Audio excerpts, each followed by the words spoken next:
And so if you can take certain things that you do and apply them to a business and focus on those things that you do really, really well, then I think you have a really good chance of being successful. Hello and welcome to The Modern Hotelier presented by Stay Flexi, your all-in-one modern operating system for independent hotels. Each episode will get to know an industry expert and we'll discuss the latest trends in hospitality to help you, the modern hotelier. Welcome to The Modern Hotelier presented by Stay Flexi. I'm your host, David Malilly. And I'm Steve.Carran. Steve, who do we have on the program today? David, today we have on Alan Young. Alan is the co-founder of Puzzle Partner. Puzzle Partner is a leading PR and marketing firm focused on the hospitality and travel verticals. He also sits on several hotel and travel technology advisory boards. And he's also a professor for the tour and hospitality program at Georgian College. Welcome to the show, Alan. Thank you very much. I'm glad to be here. How are you both doing? Doing good. Doing great. Excellent. Very excited to have you, Alan. So we're going to have three sections. We're going to get to know you a little bit. We're going to talk about your career, and then we're going to get your thoughts on the industry. And like I told you pre-recording, we have a little surprise for you. So we'll get started. So what was your first job? Cutting the tails off of pigs. Really? Yep. Wow. What would you be doing if you weren't in marketing or hospitality marketing? I probably would have gone into the military, to be very honest. What's the weirdest thing you've seen in a hotel? A goat. Who did you admire growing up? Buzz Aldrin. If you could switch places with someone for a day, who would it be? Living or dead? I'll let you choose. Gandhi. That's a good one. That's the best piece of advice you've ever received. Focus. Do you have a secret talent that most of us don't know that you have? I play guitar a lot. What's on your bucket list? Going to Iceland, jumping out of a plane, and eating raw oysters off a mermaid. What scares you? That's a good question. I think failure scares me, but failure from the unknown scares me more. What's something you wish you were better at? Marketing. No. Fishing. Definitely fishing. Yeah, I've seen the pictures, but you're pretty good. If you could pick one, which one would you be? Batman, Spider-Man, or Superman? Spider-Man. We get a mixed bag on that, but we get a lot of Spider-Mans. His movies are so fun. It's fun. All right, so now this is where we throw a little surprise at you. So we're going to play a quick round of Family Feud, the final part of Family Feud. If you get the number one answer on each three questions, we'll donate $100, $100 to the charity of your choice from Stay Flexi. So Steve is going to track the answers, even though it's three. My memory's not that great. Are you ready? Yep. Name something you might see a commercial for during a baseball game. Underarm deodorant. Name something that might get rained out. A baseball game. Name a term used in the game of bowling. Strike. Yeah, that's pretty good. Those are pretty good. So the first one, you said deodorant, right, Steve? Yep. That was not one of the answers. Number one is car or truck. That was the number one. Name something that might get rained out. You got that right. Sporting event. And you got the next one right. Name a term used in the game of bowling. Strike. So the difference is the fact that I'm up here in Canada and our commercials aren't the same as yours. So we got a lot of Old Spice commercials, like a lot during ball games, hockey games, and CFL games. So that's fair. Okay, we'll donate the $100. We'll get the charity. There you go. We'll get the charity. We'll get the charity. We'll get the charity from you offline. Okay, good. It's all yours, Steve. Pulls the Canadian card. I love it. I love it. So now this is a part of the show where we get to know you a little bit more, Alan. So you were born in Montreal, is that correct? That's correct. Awesome. Like I'm being interrogated. Awesome. Like I'm being interrogated. How did that shape you growing up to who you are today? Well, I was an Anglophone in Quebec, so it's really weird. I was born fairly early and many, many moons ago. And during my time in Quebec, I was very young, but there was something called the FLQ crisis that came on in the 1970s, where our prime minister brought in something called the War Measures Act, which enabled all of the military to basically take over cities because there was a terrorist group that really wanted the French language to become prominent and the only language to be spoken in Quebec. So I guess what it's done, that's kind of a drastic kind of visual, but I guess what it's done is it's created, the world's very cosmopolitan. And when you look at Quebec as a whole, it's a 2-language province. French is the prominent language today, but also there's a certain kind of cosmopolitan nature to the entire feel of the cities, et cetera. And what it taught me was, hey, not everybody's the same. You got to be able to listen. You got to be able to learn. And to this day, I still kind of do that when I travel. But I think it was a great education growing up in that environment. Absolutely. You lived in quite a few different places as well, right? You lived in Australia, Bermuda, the Bahamas, and California as well. Did you have a favorite? Bermuda, bar none. Bar none? Why? What about Bermuda? Well, I was there working for Digital Systems Bahamas, which was at that time was selling the micro suite of products. It was kind of my first foray into hotel and hospitality technology. But what was really cool about the island was, other than wearing shorts and silly socks, which everybody has to wear there, and a suit to work, after work, I would go back to where I was living, strip down to my bathing suit and snorkel for the rest of the day. Wow. So it was idyllic. It was a little bit smaller. It was less politically oriented than it is today. But back in those days, it was fantastic. It was like living on vacation constantly. It was phenomenal. And we were lucky because we had a great product, and we were also doing digital system stuff at the same time. And so I got to see every aspect of the island and meet everybody there, which was fabulous. That's awesome. Do you have a favorite memory from there or anything like that? Hurricane Frederick, probably my first hurricane. It's favorite because I was dating a woman who was the CFO at a property called the Lantana Properties or Resorts or something. And during the hurricane, we all got together as a group of employees and the owners and everybody. And it was pretty awesome, pretty scary, but it was really interesting. Everybody brought their families together, and we boarded up and stuck together for a day and a half. And it was a pretty awesome experience. Wow. Awesome. Yeah, it is. Something you won't forget there. Yeah, I was Hurricane Andrew, so I had this very similar thing. It was scary, but you felt like everybody was like together and kind of protecting each other. So you went to Bishop Ridley College, correct? Bishop Ridley College. Is there anything that you did, any outside, sports or any extracurricular events, things you did? Yeah, I played varsity basketball. I was a point guard in basketball. It was a British-oriented college, so I played cricket, which was a blast, believe it or not. And I was also on the tennis team. So those are the 3 things that we did. And funnily enough, my 40th reunion is this month, later on this month. Awesome. That's a lot. Yeah. What was your favorite sport? Oh, sorry, David, go ahead. I just wonder what sport was your favorite or what one you were best at out of all the 3 of those? Basketball. Yeah. Did your game take after anybody's? Oh God, no, there was nobody around back then. Literally there was, you'd watch the game on TV every once in a while, but it wasn't like there was social media that you were getting pounded by LeBron stuff all the time. Hey, I didn't know if you had like a Canadian street ball legend that you looked up to or something like that. No, maybe a Canadian curling legend, but not a street ball legend. So your passion for cars, motorcycles, where did that come from? It's all my wife's fault. When I turned a specific age, she sent me on a trip to go race cars for a while, which was a blast, and I got the bug. Wow. And then all of a sudden, I started sponsoring cars that raced the IMSA series in the US and Canada. And my son and I got racing go-karts that we played around with. And then I was lucky during one of my jobs in Ford, and I worked for them for a while. They were sponsoring the Ferrari F1 team, and I was part of that massive marketing department. So I was lucky enough to go to some of the races and stuff and meet some of the drivers, and that was awesome. But it's always been a passion. Sunday mornings in Canada, usually we're watching a race. Awesome. Have you ever done any extreme races at all? No, other than I did what's called enduro cross motorcycle, which is like running up hills and going through forests and stuff, and broken bones and things like that. So Now, you were involved in Scora as well, right?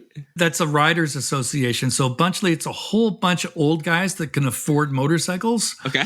that believe we're a lot younger than we are. And we go into the woods and race the hell out of them. So yes, there's about 3,000 members in that group. It's all around where I live. So we have trails and about 400 kilometers of trails that we use. So it's pretty cool. I don't do it anymore. I gave up my bike this year, but yeah, it was a lot of fun. Very cool. Very cool. Yeah. So after you graduated from Bishop Ridley College, what did you do? Did you get into hospitality right away and get into marketing right away? Or did you? So Bishop Ridley College, I have to go back, is a boarding school. Mhm. It was kind of like an English boarding school. There was a vein of the military aspect to it and sports and stuff like that. So it wasn't a college, as you would say in the US. Mhm. So I went to university in Canada, and that lasted for about 6 months, I guess, because I drank too much beer and watched Days of Our Lives constantly. So from there, I got right into the hotel business, literally. My brother was nice enough. He was working with a company called Four Seasons, and he was nice enough to find me a gig. And so that's how I started. I got right into it. I didn't, there's no papers behind me, so to speak. Yeah. What was your position? What was your job? I did two. I was the minibar guy Okay. and did night audit. Very cool. Very cool. Yeah. You advise for a few companies. You're an advisor to several companies. I'm very interested in this answer because I do some advisory work also. What's the most rewarding part of doing that for you? Giving people advice and actually them acting on it, I guess, is rewarding, because a lot of times you give people advice and they don't do it, which is normal, right? I give people advice all the time and they don't work and kind of follow it through. But I think it's giving them advice, seeing it acted upon, and then seeing it, the outcomes of that. From an advisory perspective, a lot of time you're talking to the CEO or the ownership group or stuff like that, as you know, and that doesn't necessarily filter down to the people on the front lines. But when you're talking with startups, those people are also on the front lines. So that to me is something that at least all the hard work and effort you've put into your career, and you give somebody advice and it works. It's like, whew. Yeah. Thank goodness I was able to pull that up. You co-founded Puzzle Partner. How did that idea came to be, and what was that process like of starting your own company? It was a complete fluke. So at the time, I was working for that big, huge company called Infor, and I was traveling a lot, to the point of I thought I would completely miss my son growing up. I felt I needed a bit of a change, and I wasn't sure. And I've been lucky enough to surround myself with mentors during my career. And I was talking to one of them, and they said, maybe you need to take what you've learned and figure out how to apply it. But also at that time, I was sitting on the advisory boards of a few companies, and they were constantly pinging me for marketing advice and sales advice and all this kind of stuff, which I thought was great.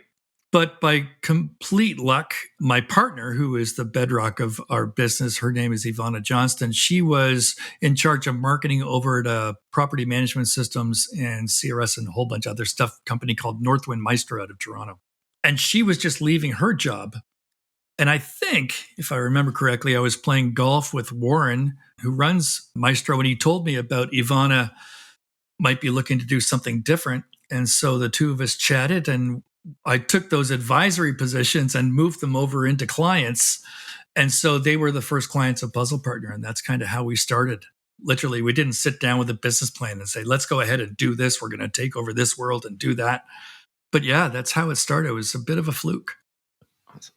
There's others out there. I think you're the best. I'm not just saying that because you're on the show. But what do you think makes Puzzle Partners different from some of these other marketing companies? Well, I agree with you. I think there's some awesome ones out there that do a great job. And a lot of them have a great deal of knowledge of what's going on in the industry and apply themselves accordingly. We've become fairly formulaic in our approach to trying to generate visibility, interest, and thus top line, top of the funnel kind of interest in the company. But it really is about ensuring that the messaging and content is correct. So by having incredible writers that we work with, that enables us to create content that I think resonates with the market. And I think that's been our success point, is by leveraging really, really smart people within our own company to create amazing content that helps our clients gain notoriety, visibility, and thus pipeline. And We keep a fairly small stable of clients. I'm not in the market to grow this thing crazy and then have lots of employees, been there, done that. So we also pride ourselves on keeping our client roster at a fairly steady state. But then that enables us to focus on them and give them the attention that they deserve because they're paying us to help them out. And what I like in working with you is that you're also concerned about the sales, the end result. Whereas I've actually been in companies where even the internal marketing departments don't ask questions about sales. So that can be frustrating when you're in those situations. So that's one of the things I see that is enjoyable. Marketing and sales have to be completely aligned, and in larger companies, they're not, right? And even in smaller companies, they're not. But marketing has become a substantial amount of science related to, clicks and you name it to ensure the fact that you're gaining visibility. But our industry is kind of goofy because it's incestuous, it's myopic. And there are lots of people that know lots of people in our industry. So you've got to make sure that you leverage all of that, amazing infrastructure to also help clients out at the same time. So we steal a lot of stuff. Basically, we steal it from other smart industries and apply it to our industry. That's about it. Hey, it's working. It's working. Yeah, there you go. It's good. It's good. So what advice would you give to somebody who's looking to maybe go out on their own like you did and start their own company? Don't do it when you're 20 because you want to be able to buy a house at some point. But I think, utilize the strengths that you have in order to add value to your target, right? I think that really is it. And as I said, you asked me a question earlier on, and I said my answer was focus. Throughout my career, not throughout, probably halfway through, there was a gentleman that I respected a great deal, and he was talking startups and all that kind of stuff, and it was focus, focus, focus.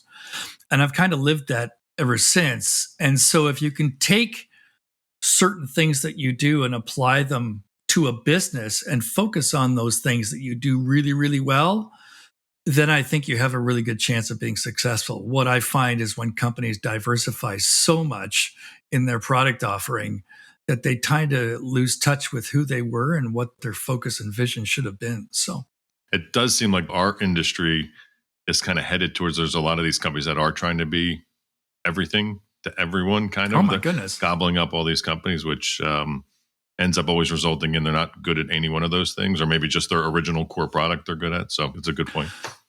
Well, yeah, and there's not a lot of land and occupy kind of mentality, right? Yeah. Which used to be the way. You would walk through the door with a great property management system and sell it, or a great CRS and sell it. And then you'd build the trust and the relationship with the client. And then through that trust and relationship, you could build other things for them, or maybe you already had them in your kitty and they would buy them from you. And it was kind of land and expand.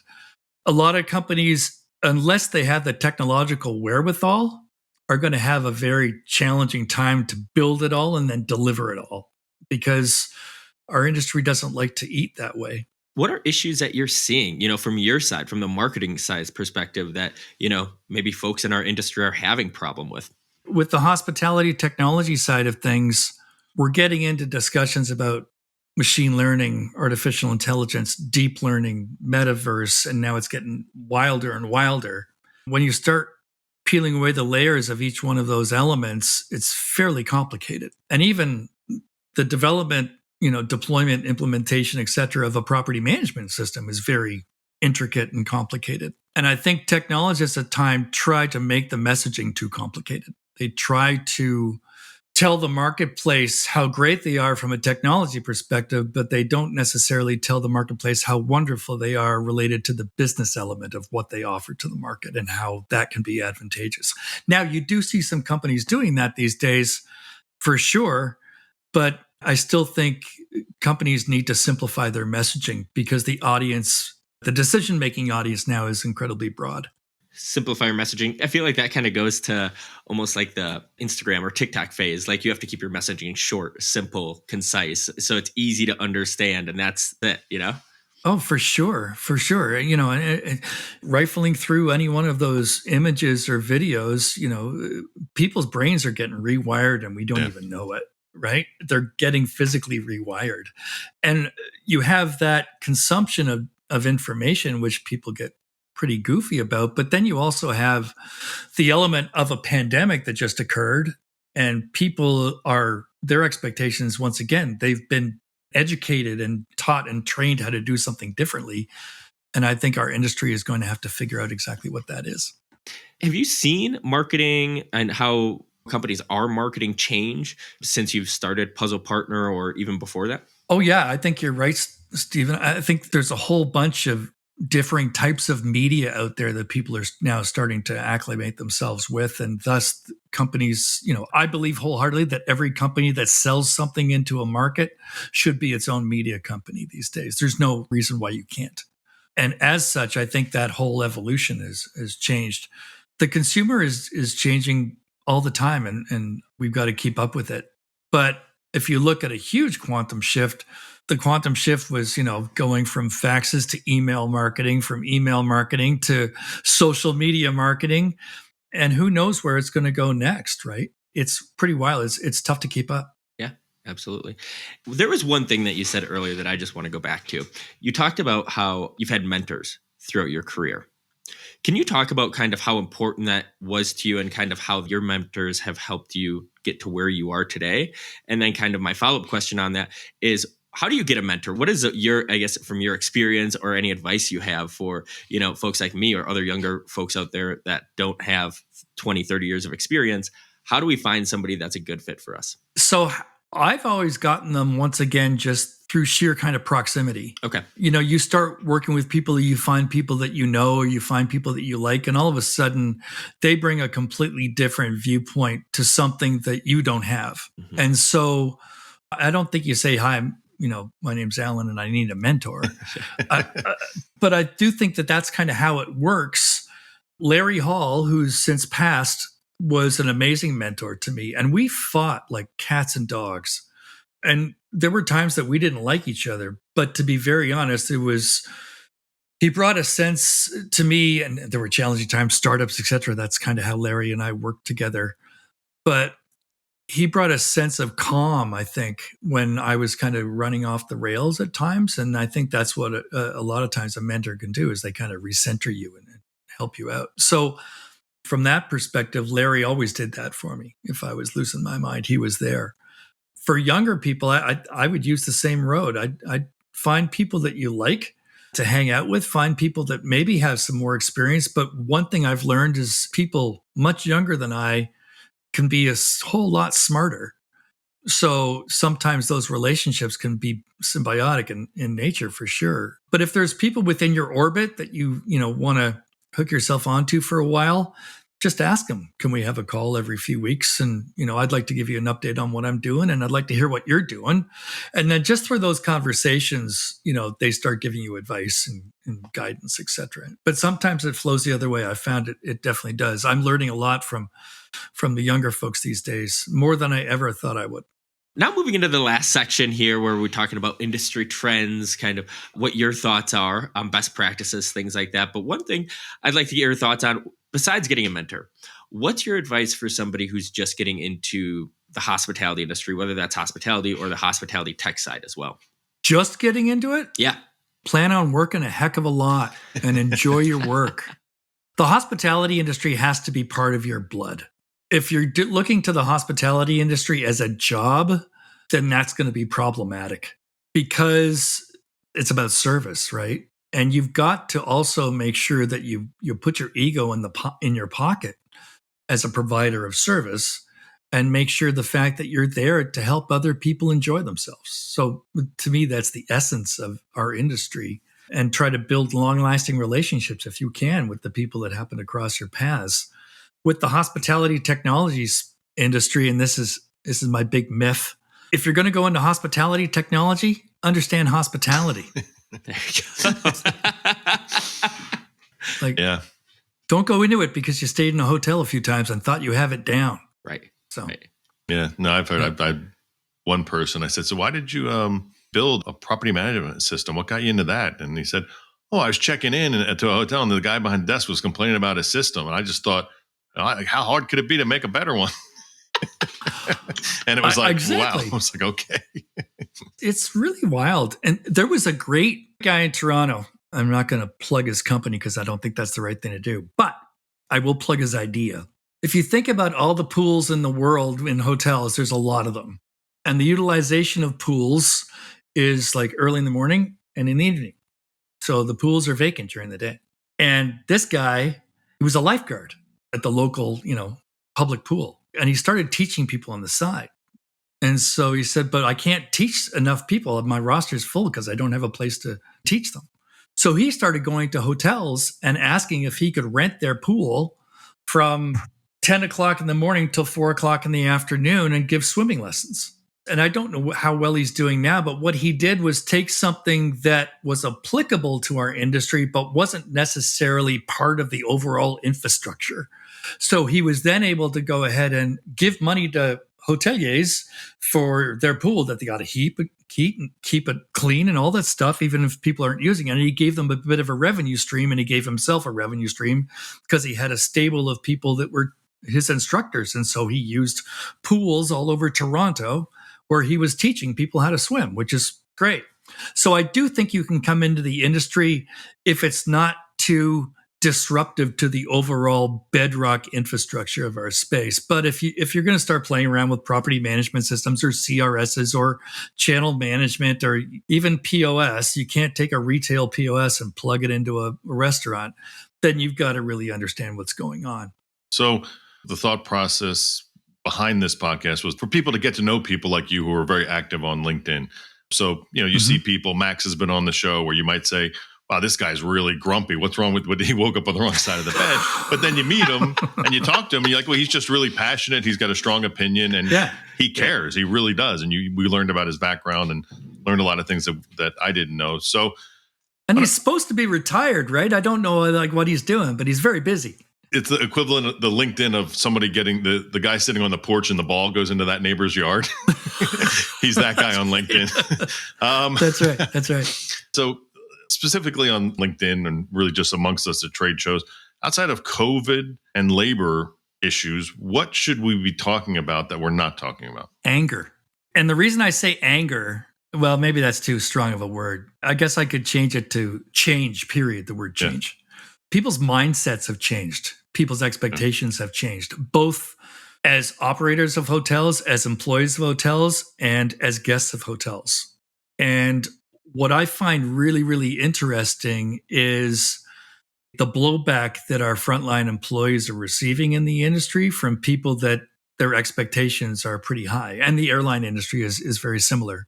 So the risk mitigation part of that whole dynamic better be vetted fairly well, because there's an election coming up, a midterm election. There's going to be a general election in 2 years. We have the same thing up here in Canada. There's a substantial divide in Canada between ideologies and vision, et cetera. And I think that is going to change people's way of doing business. We're even seeing it up here where there's one group of people only doing business with that group of people because of the divisive nature. And our industry, I think, has got to deal with that anger and that change in individuals and understand how to do it. So I think the hotel industry needs to really get on the risk mitigation bandwagon and try to figure out how do they train their employees to deal with these types of clients that maybe they never had to deal with before. How do they make sure that their employees are safe? How do they make sure their guests are safe?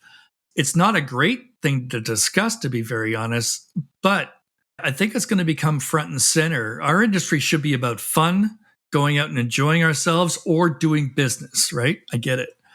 But I do think there's a change, and we're even seeing it, I'll give you an example. My wife and I were talking about this the other day coming back from a restaurant, the way people in my little town up here in north of Toronto drive. It's gotten crazy. It's nuts. And there's because people have just gotten more aggressive. Before, we were taught growing up defensive driving, because got to be careful. You got to be defensive driving because people are driving as if their life depends on it for some reason. And if that's the mentality behind the wheel, and I think that's gaining momentum all over the place within different what people do, then it's going to trickle down into our industry. And so we better be ready for it. Absolutely. I don't want to belabor the point, but I do think we try to go ahead and talk about personalization in our industry, which I think is very important.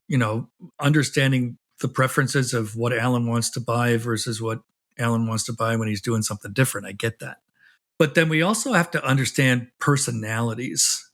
And I think that is going to be really, really interesting. And maybe the introduction of AI will help us do that. And maybe there'll be somebody that will come in and say, okay, based upon Alan's rants on this platform or that platform, and he's coming into your hotel room, your hotel, heads up.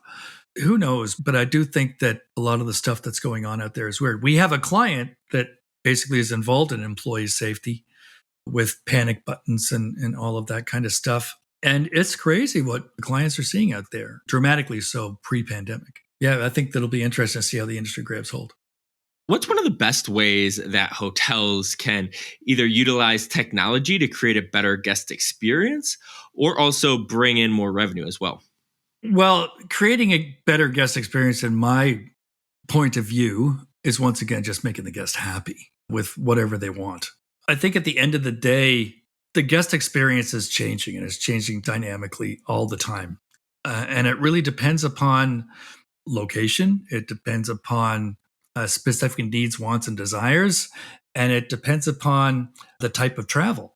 So there's lots of great companies out there that are now developing technology to kind of deal with those scenarios where they can deliver things to the guest, whether that's things that the guest didn't know they needed, but they wanted. And so, the hotel can offer that to them. Or conversely, if a hotel could just greet me by name, I would be happy, so happy. So it could be that simple in creating great guest engagement and great experiences by just recognizing the guest for whom they are. But when it comes to driving revenue, that's where it gets really interesting, because a lot of the primary systems that we have in the marketplace, they were never set up to drive revenue. They were set up to monitor revenue. So there are lots of players out there like Nor1 with Oracle and RoomDex and those guys that are trying to drive revenue, which I think all makes sense. But what they're doing is there's no rocket surgery there, as I mangle my metaphors. It's just an extension of what they should already be doing. So if you can give the guests the choice and make them happy, then you're going to drive more revenue. And giving them the choice of what they want to do, giving them the choice of where they can do it. It doesn't have to be on property. It can be within the surrounding location, all these different things. But if anything, it's giving the guest the choice to do what they want to do, whether it's high touch, low touch, whether they want to buy in-house, out of house, whether they want something delivered or they want, a new pair of flip-flops. If there's a way to do it, then a hotel should be able to do it. And if they can pull that off, then they'll make money and make people happy. Absolutely. And it's all about the choice, right? And I love that you said that, because some guests don't want anything. They just want to go to their hotel room and chill out, and that's it. But other guests want to customize their experience, build a hyper-local experience, or add things onto their stay throughout it. And it's all about giving that choice. So I love that choice, like that choice of words. I love that. That's great. Alan, we had a conversation before High Tech, and you made a great observation that I shared with many, many people, how there was really only one robotic type vendor at the show. And yet when I walked around, I at least saw 2 or 3 people selling in-room phones, which still I don't understand how in 2022 you would exhibit a 10 by 20 booth for a guest phone, which I haven't picked up one. Right. The only time you ever pick up one is when there's something really wrong. So what trend, and that might have been it, your observation, but what trend or upcoming trend do you think is kind of here to stay in hospitality? I think it's going to be hotels that there's nobody. Right. And not an Airbnb. It's going to be a physical structure that we all deem that we know it's a hotel, but it's going to be autonomous. Right. And the only people that we will see on that property are people that will assist us. Maybe, I wouldn't say concierge because that's probably too highfalutin. A guide, somebody that can kind of help us if we have questions, and security and housekeeping, unless there's an F&B outlet. There's a company in Finland right now running 5 properties with 4 FTEs. So that's unbelievable, right? He's built the system himself. Everything's automated. The guest arrives. They know what they're doing. They open the room. They understand the expectation. This is what they're getting. So I think there will be at some point a market segment that will be devoted solely to the autonomous kind of hotel. You've got pods and those kind of things going on, and people are digging that. And it's not too different. But when you look at the infrastructure of a hotel, the infrastructure is pretty nuts. And if you can go ahead, and labor is the biggest piece of the equation, if you can utilize the infrastructure in order through technology to deliver the guests what they need, whether that's, casting or really super duper Wi-Fi and all that kind of stuff, and all of those needs are met. And if they know that's what they're getting, that's the type of hotel they've chosen, then you're not going to have the expectation slap in the face. I think there are lots of companies, Aimbridge could be working with this, other companies that, have properties that they want to reflag, deflag, do whatever, and go ahead and do something different. Because if anything, the consumer has showed us the fact that they're quite capable of managing their own world. And thus, our industry should embrace that and let them do it. And it should be, it's not luxury, it's not limited service. It's like no service plus a little bit. Sure. And you mentioned that there is a market for this. What's going to be that final pushing point? Is it going to be one of these, you think, larger groups or brands that shows us, hey, this is going to happen? Or do you think it's going to come from a new player that's going to come in and say, hey, these are new type of hotels and this is what we do? I think if it's an innovative brand enough or one that's willing to take a risk, you could see that. But I think more likely it's going to be somebody that comes in and gives our industry a good punch in the face. And I think it's just because how they're managing the overall revenue and capitalization of their entire company and what they're doing and their infrastructure and their people and all that kind of stuff. I think it's probably going to be a new player, but I've made a lot of prognostications in the past and I haven't even been close. So I do believe that this is coming, and Europe, it'll probably hit first in Europe just because they're more open. Mm-hmm. But I could definitely see a 150 room property in a downtown core do this tomorrow and probably fully booked. I think you're 100% right. I don't think the ownership groups or the management companies are incentivized to do it, but I think it's going to be somebody who's owned hotels, who's tired of paying either whatever fees or the staffing issues. So yeah, I agree 100%. Yeah, because there's so much stuff you can outsource, right? There's just so much stuff, and at a much lower price point than if you had to do it internally. And kind of allowing that future technology. How do you think the Metaverse and Web3 are going to affect hospitality? Geez, I should probably find an emoji or something to answer that question. We can plug one in here. Yeah, we can do that. John? I think the older you get, the less you believe it's going to happen, to be very, very honest. I think it's a seasonal thing, if I can say it nicely.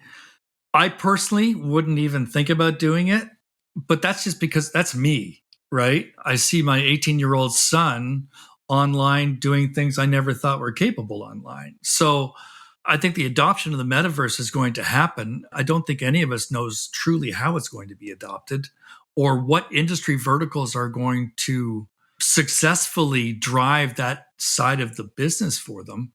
But I'm so far out of the loop that it's really hard for me to answer the question, because when I start seeing emojis or people walking around on the screen and I know they're not there, and I know I could talk to them on the phone or see them in a Zoom call or whatever, I don't know why we've taken them from here and stuck them there. But I also don't know why I'm going to pay for clothing over there that I've got to put on something that's not real. And once again, I think it's an age thing, but it confuses the hell out of me. But our industry, hopefully somebody in our industry will run with it and do amazing things. But I am not close enough other than to tell you, I have no idea other than the fact that I know I wouldn't do it. Fair enough. Yeah. So no puzzle partner t-shirt for your avatar. That's what it is. Avatar. I kept on saying emoji. My bad. Yeah. The only avatar I've ever had was on my son's Wii. Yeah. And from what I'm seeing, a lot of the Metaverse avatars look very similar to the Wii ones. A little similar. So, everybody's. I don't get it. Yeah, I would say that would be the one thing I've been disappointed. I don't know if that's the right word, but like to your point, you see some of these avatars and you're like, really? That's as good as it? This is supposed to be a whole like new world. And then I guess I kind of get it because I got a 14-year-old and he was into Minecraft, and it's like, these graphics are horrible. Like, what are you doing? This is like worse than Intellivision or Atari, like back in the day. And he's in there for hours, building stuff. And I'm like, man, the graphics have gotten so good. You're playing with this. So, you know what's really interesting about that? I was just at the college before I came here, and we kick off college next week. I was talking to some other people that teach there as well. And one of the things we're going to be doing at the end of this semester is making our students present as groups. It's a sustainability class. And so last year, and I wasn't around last year, this is my first year teaching, one of the groups basically said, no, we're not going to present. And they said no, because they just didn't feel comfortable. But I do believe the metaverse makes people feel more comfortable, because it's not them standing up in front of something and doing whatever. And maybe, once again, to how our world is changing so dramatically, there's a substantial segment of the market, I would imagine, that doesn't feel comfortable talking in front of people or meeting people or doing all that kind of stuff. And thus, maybe the metaverse will give them the capability to do stuff that's fantastic that maybe they wouldn't have done walking down the street or sitting up in front of a classroom. Absolutely. It's crazy. I love the Wii. I don't know where it's gone, but it's gone. I miss playing tennis and bowling. It was good. It was good unless you didn't have the strap on your arm. And you let it fly. Broken TV too. That's right. So we're basically at the end, Alan. Is there anything that we didn't talk about that you think we should talk about while we have you? No, other than I think what you guys are doing is awesome. Our industry is all about people. And if we don't keep on talking to each other in a way that people like, dislike, or can go ahead and give them their 2 cents worth, I think it's great what you're doing. And I'm glad travel's back, and I'm glad I'm going to be traveling again and all that kind of stuff. I live up here in Canada. So as I said, we were stuck up here for 2 years. I hope people never lose sight of the fact that that's what our industry is all about, people and relationships. Great. So that's the only thing I would say. Appreciate People that. in relationships. There we go. Yeah, this is the part where you can tell us how to find where we should go for Puzzle Partner, or anything else you want to plug, or any event you're going to be going to that people should come find you. Well, because we couldn't get the .com for our website because somebody who had more money than I did had it. It's just puzzlepartner.co or puzzlepartner.ca. Okay. And it's not Puzzle Partners with an S. I know. I used to Drives me crazy. always it's like do that. people misspelling my name. Yeah, you used to do I used to do it all the time because I was thinking of you and your team. So I always thought there's more like. Right. Anyway. Right. Got it. No, it was funny. It's like spelling my name incorrectly. You can spell it 23 different ways. But yes, puzzlepartner.co. Yeah, reach out to us. And if you've got some interesting stuff you want to market, maybe we can help. It sounds good. That brings us to the end of the Modern Hotelier presented by Stay Flexi. I want to thank you, Alan, for your friendship and for joining the program. And we had a good time. Yeah, thank you so much. And thanks, Steve. It's been a pleasure. And, thank you, Alan. I'll see you all on the road soon. Oh, yeah. Looking forward to it. All right. Okay. Cheers. You made it to the end of the Modern Hotelier. Thanks for watching. Make sure to like and subscribe below. The Modern Hotelier is produced by Make More Media and presented by Stay Flexi. Stay Flexi is your modern operating system for independent hotels. If you'd like to learn more, feel free to go to stayflexi.com, or if you'd rather talk to me, message me on LinkedIn or shoot me an email at Steve.Carran at stayflexi.com.